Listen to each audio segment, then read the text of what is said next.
Hi friends, అందరికీ నమస్కారం. మీరు చూస్తున్నారు గని ఇంటర్నెట్. రాజు యువ వికాస స్కీమ్ కంటూ కొత్త అప్డేట్ అనేది వచ్చేసిందండి. అప్డేట్ లో భాగంగా మనం రేషన్ కార్డు, ఇన్కమ్ సర్టిఫికేట్ లేకున్నా ఏ విధంగా అప్లికేషన్ చేసుకోవాలి అనే దాని గురించి కంప్లీట్ ఇన్ఫర్మేషన్ అనేది తెలుసుకుందాం. నేననేది కూడా నిన్న ఒక వీడియో చేయడం జరిగింది. చాలా మంది రేషన్ కార్డు అడుగుతున్నది, ఇన్కమ్ సర్టిఫికేట్ అడుగుతున్నది అనేది చెప్తున్నారు. మీరనేది వీడియో ఒకసారి క్లారిటీగా చూడండి. నేను ఇక్కడ డేట్ కూడా మెన్షన్ చేస్తున్నా చూడండి. ఇప్పుడు అయింది 5:28 టైము. నెక్స్ట్ 29 ఈ రోజు అయితే చేస్తున్నాను. కాబట్టి మీరు అనేది ఒకసారి గుర్తు చేసుకొని ఏ విధంగా ఉంటుంది ఆన్లైన్ అనే దాని గురించి కూడా ఒకసారి మీరు అనేది స్కిప్ చేయకుండా కంప్లీట్గా వీడియో చూస్తే మాత్రం మీకు అనేది డౌట్ క్లారిటీగా ఇన్ఫర్మేషన్ అనేది రావడం అయితే జరుగుతుంది. రేషన్ కార్డు, ఇన్కమ్ సర్టిఫికేట్ లేకుండా నేను అనేది ఇప్పుడు లైవ్లో మీకు ఒక కస్టమర్ అనేది అప్లికేషన్ అనేది చేస్తాను. గూగుల్కి వెళ్ళేసిన తర్వాత TSOBMMS అనేది టైప్ చేసుకోండి. మనకి సైట్ అనేది ఈ విధంగా రావడం జరుగుతుంది. ఫస్ట్ అనేది క్లిక్ చేసుకోండి. క్లిక్ చేసుకున్న తర్వాత ఈ విధంగా రావడం అయితే జరుగుతుంది. మనకి రాజు యువ వికాసం స్కీమ్ అనేది ఉందిగా, ఇది అనేది క్లిక్ చేసుకోండి. క్లిక్ చేసుకున్న తర్వాత మళ్ళీ ఇట్లా వస్తుంది. Click here to application form Rajiv Yuva Vikasam scheme అని ఉంటుంది. నెక్స్ట్ అది అనేది క్లిక్ చేసుకోండి. SC ST BC మైనారిటీకి సంబంధించినది ఎవరైనా అప్లికేషన్ చేసుకోవచ్చు. ఇవన్నీ కూడా ఒకేలాగా ఉంటుంది. ఒకే విధంగా ఆన్లైన్ అప్లికేషన్ ఫామ్ అనేది ఉంటుంది. నెక్స్ట్ మీరు కూడా ఈ విధంగా అనేది మీ మొబైల్లో మీరే అప్లికేషన్ చేసుకోవచ్చు. మీరు గూగుల్ ఓపెన్ చేసుకున్న తర్వాత డెస్క్టాప్ మోడ్ పెట్టుకొని ఈ విధంగా నేను చూపించిన విధంగా అయితే మీరు అప్లికేషన్ చేసుకోండి. ఇది క్లిక్ చేసుకోండి. మొత్తం అని మైనారిటీ SC ST BC అందరి ఈ విధంగా ఉంటుంది. ఇక్కడ అనేది మ్యాండేటరీ కాదు రేషన్ కార్డు అనేది. ఇక్కడ ఒకసారి చూసుకోండి. రేషన్ కార్డు రెడ్ మార్క్ లేదు. మ్యాండేటరీ అంటే కొంతమంది తెలియదు.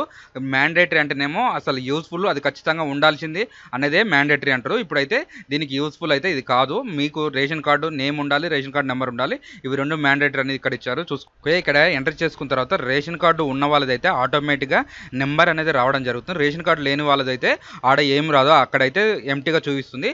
ఇది మ్యాండేటరీగా అయితేనే ఖచ్చితంగా అప్లికేషన్ తీసుకుంటుంది, లేకపోతేనే లేదన్నట్టుగా భాగంగా ఉంటుంది. ఇది అనేది చూసుకో. నెక్స్ట్ ఇక్కడ సిటిజన్ కేటగిరీ అనేది సెలెక్ట్ చేసుకోండి. మీరు బిజినెస్ పెట్టాలనుకుంటున్నారా, అగ్రికల్చర్ సెక్టర్ అంటే మీరు కార్లు, బండ్లు ఏదైనా కొనుక్కోవాలనుకుంటే ట్రాన్స్పోర్ట్ ఉంటుంది, బిజినెస్ సంబంధించిన అయితే బిజినెస్ ఉంటుంది.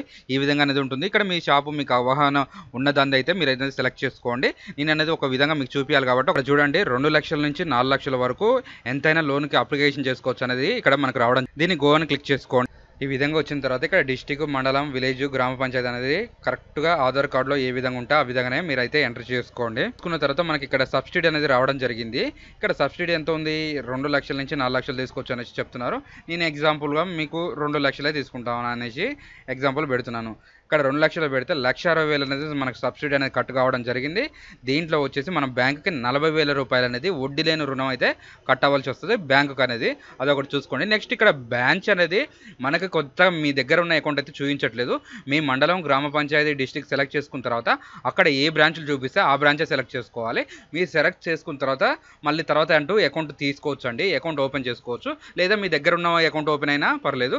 కొంతమంది బ్యాంక్ ఆప్షన్ అయితే ఓపెన్ కావట్లేదు అనేసి కామెంట్ చేస్తున్నారు. అది కూడా దాని గురించి కూడా అలాగే ఇక్కడ చూసుకున్నట్టయితే ఇక్కడ మీ సేవ ఇన్కమ్ నెంబర్ మ్యాండేటరీ లేదని చూడండి. రెడ్ మార్క్ కరెక్ట్గా చూడండి. మీరైతే స్కిప్ చేయకుండా చూసిన వాళ్ళైతేనే అర్థమవుతుంది. రెడ్ మార్క్ అనేది ఇక్కడ ఉన్నదండి. నెక్స్ట్ ఇక్కడ క్యాస్ట్కి సంబంధించి రెడ్ మార్క్ ఉన్నది. ఇక్కడ ఆప్షన్ ఉంటుంది. చాలా మంది ఆప్షన్ కనిపించి కూడా రెడ్ మార్క్ కనిపిస్తుంది, ఆప్షన్ కనిపించి ఇక్కడ ఆప్షన్ ఉంటుంది. మీరు ఎంటర్ చేయకుండా అది మ్యాండేటరీ కాదు, ఆటోమేటిక్గా తీసుకుంటుంది. అది ఇచ్చినా తీసుకుంటుంది, ఇవ్వకుండా తీసుకుంటుంది. అది దాని గురించి కూడా చూసుకోండి. ఇక్కడ ఆప్షన్ ఉందిగా, మీరు ఖచ్చితంగా ఇన్కమ్ సర్టిఫికేట్ మీరు క్లిక్ చేయాలా అనే దాని గురించి ఉండదు. ఆప్షన్ అది మీరు ఎంటర్ చేసినా తీసుకుంటుంది, ఎంటర్ చేయకుండా తీసుకుంటుంది. మ్యాండేటరీ అంటే ఓన్లీ రెడ్ కలర్ మార్కులు ఉన్నాయే మీరు అనేది ఫిలప్ చేసుకోవాలి. ఇక్కడ ఏజ్, మొబైల్ నెంబరు, మీరు ఏం పని చేస్తున్నారు, ఏముంటుంది, door number, Aadhaar card number, red colour mark, ఇది మ్యాండేటరీ అండి. క్యాస్ట్ కూడా చూడండి, ఇక్కడ రెడ్ కలర్ మార్క్ ఉంది, ఇది మ్యాండేటరీ. నెక్స్ట్ ఇక్కడ ఫోటో కూడా చూసుకోండి, ఇది మ్యాండేటరీ. పాన్ కార్డ్ అనేది మ్యాండేటరీ కాదు, ఆప్షన్ ఉంటుంది. మీ దగ్గర ఉంటే పెట్టండి, లేకపోతే లేదనేసి కూడా పాన్ కార్డ్ ఇక్కడ ఆప్షన్ చూపిస్తున్నారు. ఈ విధంగా ఉంటుంది. మీకు ఈ వీడియోలో కూడా ఇంకా డౌట్స్ క్లారిటీ కాకపోతే మాత్రం ఇంకా మీకు ఎవ్వరు చెప్పరు. ఇదండి ఈరోజు వీడియో. ఈ వీడియోలో కనుక ఏమైనా డౌట్ ఉంటే ఖచ్చితంగా కామెంట్ అనేది చేయండి. దాని గురించి కూడా రిప్లై ఇవ్వడం జరుగుతుంది. Thanks for the watch.